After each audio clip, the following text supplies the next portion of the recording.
Hi, my name's Michael, and today I want to talk about Norwegian Wood by Haruki Murakami. I've only just recently read this book, and my first exposure to Murakami was actually this movie at a film festival, and that was a while ago. This was before I even knew anything about Murakami. I only just started getting into reading, and when I saw the movie, I really enjoyed it, and enough to make me want to go and check out some of his writing. But the first book I did read of Murakami's was 1Q84. Yes, it's pronounced 1Q84, not IQ84. I tend to get a little frustrated and angry if people do pronounce it IQ84, as someone said on Twitter. It is not a book about someone with an IQ of 84. It is a play on the title 1984. 9 in Japanese is Q. I'm not sure exactly how that's pronounced, but that's a play on the number 9.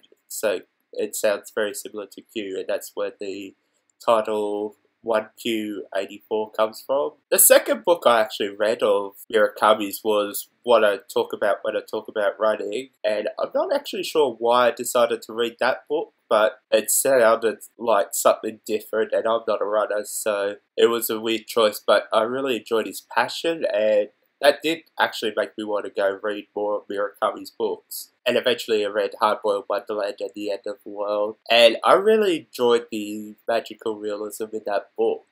And I really liked the way he explored diving into the psyche of a person in that book. Then I went on and read Colorless, Tsukuru, Tazaki and His Years of Pilgrimage, which is another book similar to Norwegian Wood, which doesn't have any magical realism or fantastical elements. That was really enjoyable as well, so much so that I picked up Norwegian Wood from the library, and I started reading that pretty much straight away after, or close to straight away after finishing Colorless, Tsukuru, Tazaki and His Years of Pilgrimage. I've often heard people describe Norwegian Wood as a coming-of-age novel, and while that's probably true, I tend to disagree with that.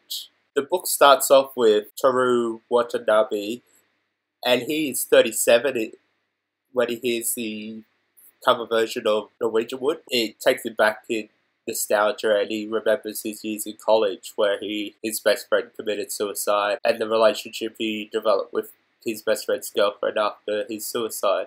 Her downfall and depression, and his dealing with the grief. The way I think of Norwegian Wood is less of a coming-of-age book, but more of a retrospective of his life and what happened to him in college, dealing with all the grief and the relationships, and discovering himself and falling in love and sex and all those self-discoveries. So in that sense, it probably is a bit of a coming-of-age novel, but the self-reflection always makes me wonder just how reliable the narrator is, and if he's looking through at his life in maybe like a rose-coloured glasses, remembering, sure it was difficult, but remembering it a little easier than it really was. My favourite character within this novel would have to be Midori, and she reminds me a lot of my wife, and she's confident, yet she's a little unsure at times, and she loves to talk about sex and finds the topic interesting. Some people get embarrassed by that, but there's a level of confidence and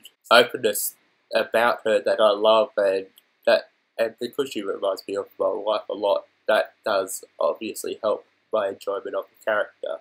Murakami does like to create complex characters, and obviously all the other characters are very much different, and I like the development of those characters throughout this novel, but Midori just stood out well above all the other people. I really want to read more Murakami, and I plan to read probably all his books.